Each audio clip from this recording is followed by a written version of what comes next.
পশ্চিমবঙ্গে গ্রামীণ চিকিৎসা ব্যবস্থাকে যারা ধরে রেখেছে তারা হলো গ্রামীণ চিকিৎসক। গ্রামীণ চিকিৎসকরা প্রতি পদে গ্রামের চিকিৎসা ব্যবস্থার অনেকটা হাল ধরার মতন ধরে রেখেছে। তো এই চিকিৎসা ব্যবস্থায় যারা চিকিৎসা দিচ্ছে তাদের জন্য যিনি লড়ছেন, দীর্ঘদিন আন্দোলনে রয়েছেন, সরকারের কাছ থেকে দাবি দাবা আদায়ের চেষ্টা করছেন, তিনি হলেন মাননীয় মনোজ চক্রবর্তী।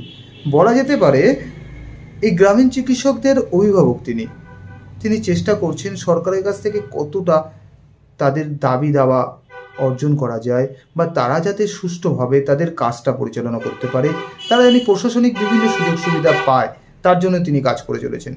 তারই পদক্ষেপ হিসেবে তিনি সাম্প্রতিক মাননীয় মুখ্যমন্ত্রীর কাছে একটি চিঠি পেশ করেছেন এবং তার মধ্যে রয়েছে গ্রামীণ চিকিৎসকদের কিছু সুযোগ সুবিধা পাইয়ে দেওয়ার বা পাওয়ার বিশেষভাবে সুযোগ।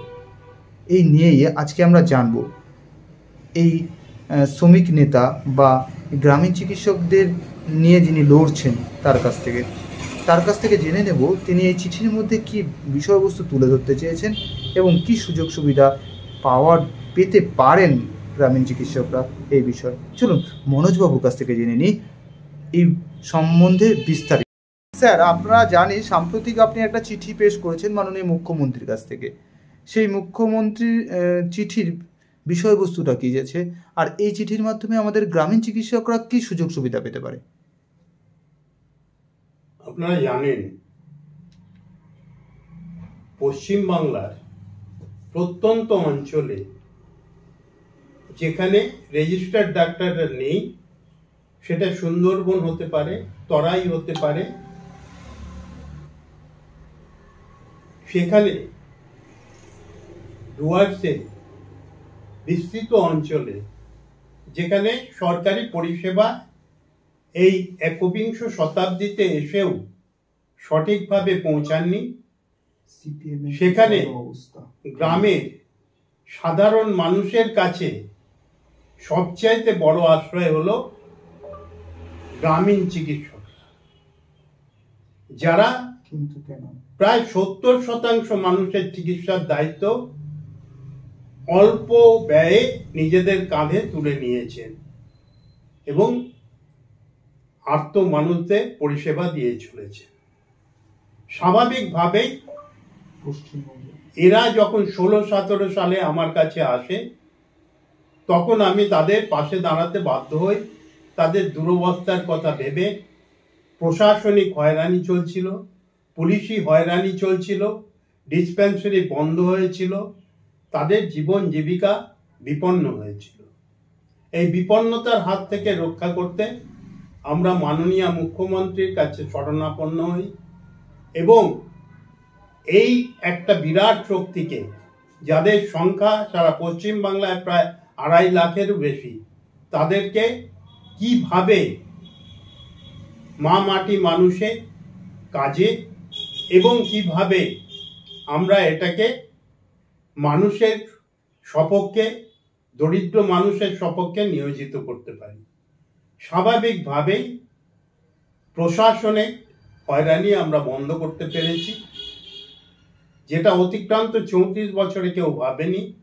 আজকে তারা ডিসপেন্সারি করতে পারছে এবং তাদেরকে ইনফর্মাল হেলথ কেয়ার প্রোভাইডার বলে সরকার স্বীকৃতি দিয়েছে।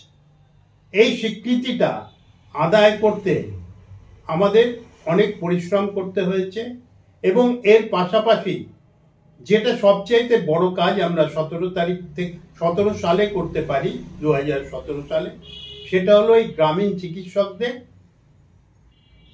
এলাকা ভিত্তিকভাবে সারা পশ্চিমবাংলায় সরকারি ট্রেনিংয়ের ব্যবস্থা করা এবং এটা এখনো চলছে সারা পশ্চিমবাংলায়। তো সেইখানে দাঁড়িয়ে দুটো সাফল্য আমরা দেখতে পেলাম। এরপরে আমি একটা প্রশ্ন তুলে ধরেছিলাম সরকারের কাছে, সেটা হলো এদের ট্রেনিং আপনারা দিচ্ছেন কিন্তু মডিউল ছাড়া ট্রেনিং হচ্ছে।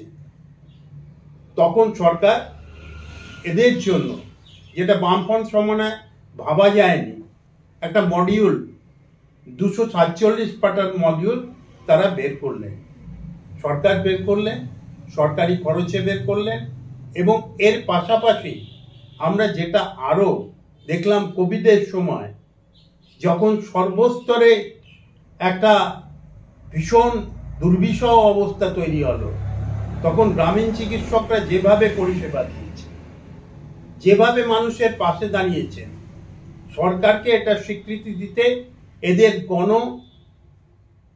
টিকাকরণের কথা আমরা বলি, যাতে এরা কোভিড ইঞ্জেকশনটা সংঘবদ্ধভাবে পায়। সরকার আমার এই দাবিও মেনে নিয়েছিলেন। স্বাভাবিকভাবেই যেটা আমরা 34 বছরে কল্পনা করতে পারিনি, ট্রেনিং হয়েছে, মডিউল প্রকাশ হয়েছে, এবং আস্তে আস্তে এরা এগোচ্ছে। আমি পূর্ণ ডক্টরস ডেতে মাননীয়াকে একটা চিঠি দিয়েছি, এবং সেই চিঠির মধ্যে দিয়ে আমি বলেছি যে যারা ট্রেনিং পাচ্ছেন তারা খুব স্বাভাবিকভাবেই একটা শংসাপত্র পেতে পারেন। সরকার ট্রেনিং দিচ্ছেন, এটা বাস্তব কথা। এদেরকে অবশ্যই একটা ট্রেনিং দেওয়ার ব্যবস্থা করে সরকার উপকৃত করেছেন, স্বীকৃতি দিয়েছেন, প্রশাসনের হাত থেকে এদের হয়রানিটা বন্ধ করেছেন, এবং এর পাশাপাশি যদি একটা শংসাপত্র দেওয়া হয়, সেই স্বীকৃতিটাকে ইনফর্মাল হেলথ কেয়ার প্রোভাইডাররা আরো গভীরভাবে গ্রহণ করতে পারবে, মানুষের পাশে দাঁড়াতে পারবে, মাটি মানুষের সরকারকে এগিয়ে নিয়ে যেতে পারবে।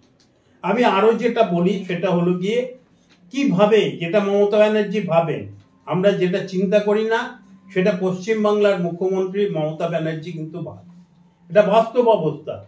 সেইখানে দাঁড়িয়ে আমি একটা প্রসঙ্গ তুলে ধরেছি তার কাছে আমার চিঠিতে, যে সরকারি পরিষেবায় কিভাবে আমরা এই গ্রামীণ চিকিৎসকদের সম্পৃক্ত করতে পারি, সেটা আপনি একটু ভেবে দেখুন। তিনি অবশ্যই ভাববেন, এইটুকু প্রত্যয়, এইটুকু বিশ্বাস আমার আছে।